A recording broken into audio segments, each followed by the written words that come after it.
Now, two reviews of this case, one by the state of Michigan and one by the Civil Rights Division of the Justice Department, and both of which were based primarily on interviews with the law enforcement personnel who were involved. And oddly enough, both reports exonerated those same people that it based its findings on. So the other case was in Newburgh, New York, where four men, one of mostly homeless former drug addicts, one was a paranoid schizophrenic, sort of hangers-on at the local mosque, met a very flashy guy who came in one day, blew in from out of town in a Mercedes, and started talking about lots of money and jobs and so forth, and and eventually drew four guys into his orbit. And the next thing you know, these guys are busted for supposedly plotting to shoot down airplanes at Stewart Air Force Base in Newburgh, and with Stinger missiles, surface-to-air missiles, these guys were going to supposedly get. And the other thing they were doing, and they were arrested in the process of doing this, was to plant bombs at a couple of synagogues in the Bronx. Now, the issue with this case is that not that they were not doing what they were arrested in the course of doing. I mean, no one disputes that. But the question is really why they were doing it and how they came to be there. They and their attorneys essentially said that they had been totally coaxed into this primarily by offers of huge amounts of money. We're talking not just $10,000 or $20,000, but one of them was offered $250,000 to carry out these bombings. Now these guys did not have the wherewithal to do this to begin with. They were not thinking about doing it. So the question then becomes one of what constitutes entrapment? If you go into a situation and you induce somebody to do something, you keep plugging away and offering more and more and more and more money to people who have no jobs, have no prospects of jobs, have no way to put food on the table. Eventually, as one of them said on a tape recording, people don't care what it is; they're going to go and do it for the money. Well, and the thing is, too, Stephan, is we've seen this over and over again. I mean, there's been bogus terrorism cases, but the actual entrapments like this, it's happened in New York with the kid at the Islamic bookstore, right. And you had the Detroit 5 and the Miami 7, right. And the kid and his father in Lodi, California, right. And over again. And now somehow TV says that the FBI is, these guys, these heroes from CSI, or these serious boot-wearing Tom Clancy novel characters who would never go around searching for the slimmest pickings to entrap, to pretend that there's a terror war, but that is what it is. We'll be right back. It's Stephan Salisbury. All right, y'all, welcome back to the show. It's Antiwar Radio. Talking with Stephan Salisbury. He's got one at Tom Dispatch, keeping an eye on everyone. And it's also called Surveillance, America's Pastime. If you're familiar with Tom Dispatch, you know how it works. 2 titles, a mini essay, introduction, and then the article. It's in Tom's archives at antiwar.com as well. And now, Stephan, I kind of got the last word before that break about how the reality is so different from the heroic, public-spirited cops on TV who would never spend their time finding the dumbest kid at the bookstore to trick into saying something stupid into a microphone so that they can spend millions of dollars and use the U.S. court system, if he's lucky, to destroy his life. That just couldn't be, and yet that's the way it is. And then we had to go to break, and you didn't get to disagree or agree or say whatever you wanted to that. But then also I'd like to ask you to please address my worries, for one, that it's not just the Muslims, it's everybody that they're after. The whole world's a battlefield now, and left anarchists, or not even left anarchists at the RNC-8 could be charged with terrorism. And of course the terrible, scary right-wing militias like Timothy McVeigh, they're all out to get us as well. And so maybe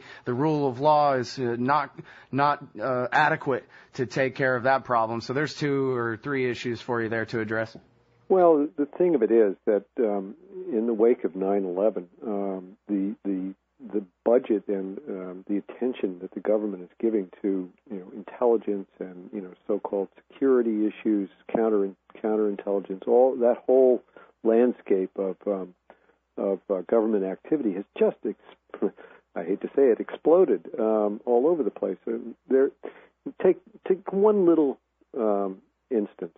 Not so little, but back in 2005, in December of 2005, the New York Times reported that the National Security Agency was scooping up domestic communications and in possible violation of federal law. Without probable cause, they were just scooping them all up. The warrantless wiretapping issue, you may recall.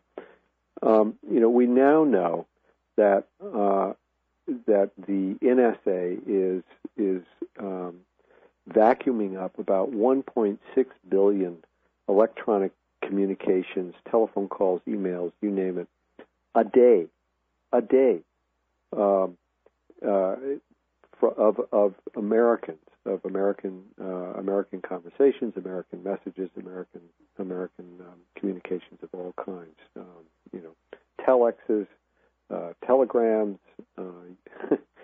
It's amazing, really, that they let you and me have this conversation at this point. I mean, why not just have troops go stepping down the street?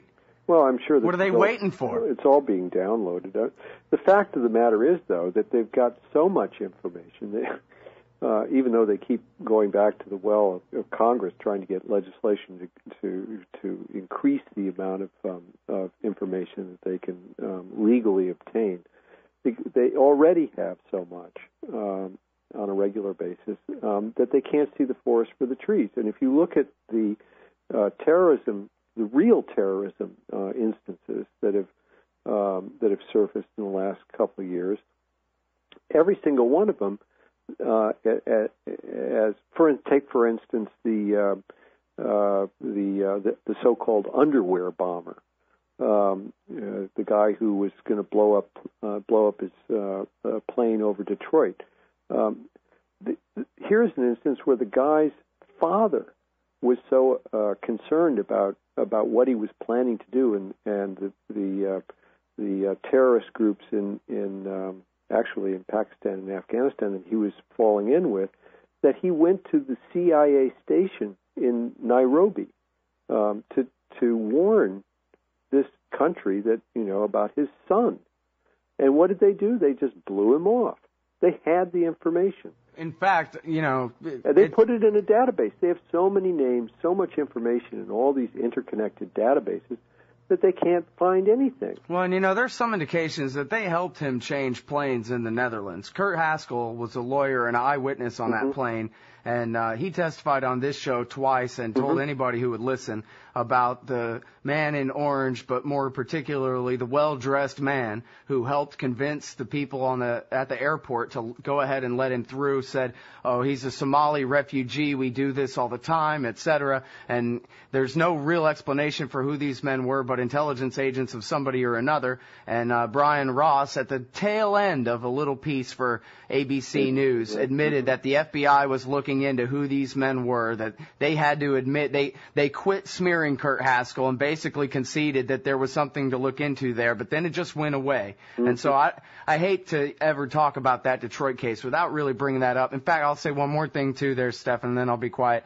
is that Richard Wolff, who of course is very close with the Obama White House and their pressmen, he said on Keith Olbermann's show that, I don't know if he said the president or the White House, but same difference, is concerned that the intelligence agencies may have set Obama up on this one. and that, implying some kind of false flag thing, that the White House was concerned about enemies inside the American intelligence agencies over the underbomber.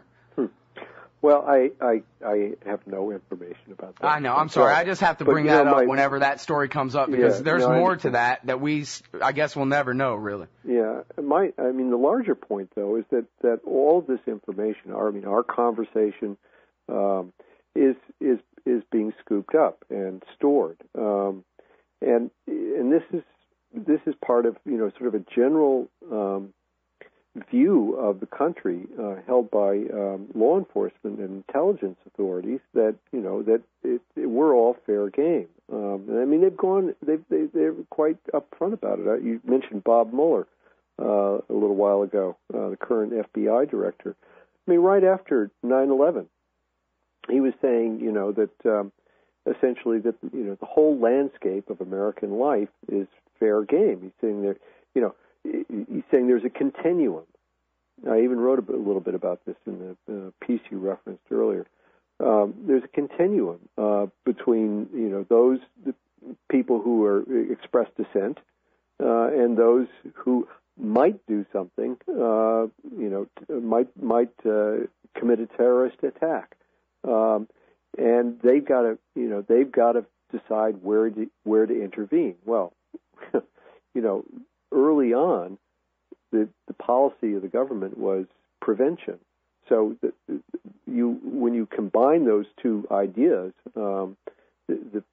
what the conclusion is that you have to intervene as early as possible, and that means at the talking stage. We've seen that over and over and over again. And how do you get to the talking stage? Well, you employ and deploy an army of informers. You use every possible technological device you can to gather as much information about ordinary daily life as you possibly can, and you move as quickly as possible. So now hang on one second, because there's still, I think we all kind of know we live in the panopticon for a long time, as you say, but most of us still are allowed to go about our daily lives. But I'm interested if you could please address left-wing activists and right-wing activists outside the, party centrist consensus, mainstream of governance, but, so-called militia types and patriots and left anarchists and activists. Mm-hmm. Even the Quakers have been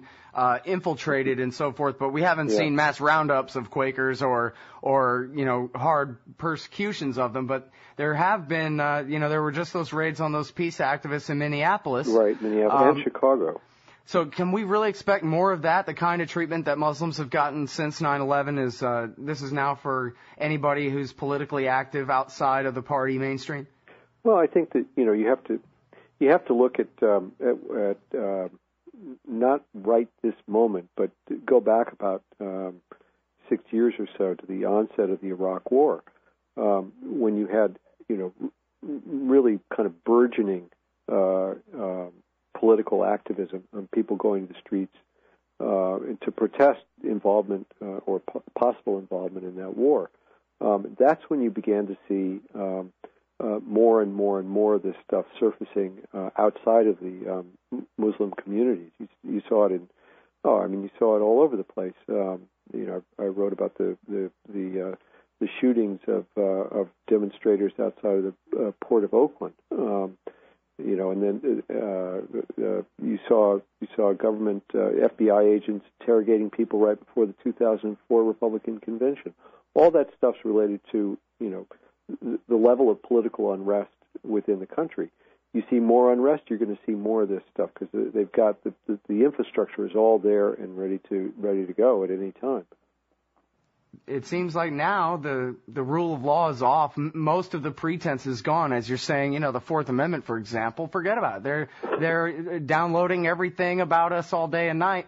And as you say, the more crisis there is in society, the worse this is going to get. And I sort of feel like we're in the eye of the hurricane right now, that things are actually about to get really worse. Like if you take the cliff analogy, George Bush drove us off it, but we're still on the way down. We haven't hit the crash yet. And then that's where the Army comes out. That's where the Department of Homeland Security becomes a real national police force embedded within all our sheriff's departments and city police departments. That's my nightmare, you know? Real fascism in America, the kind that they've dreamt about, but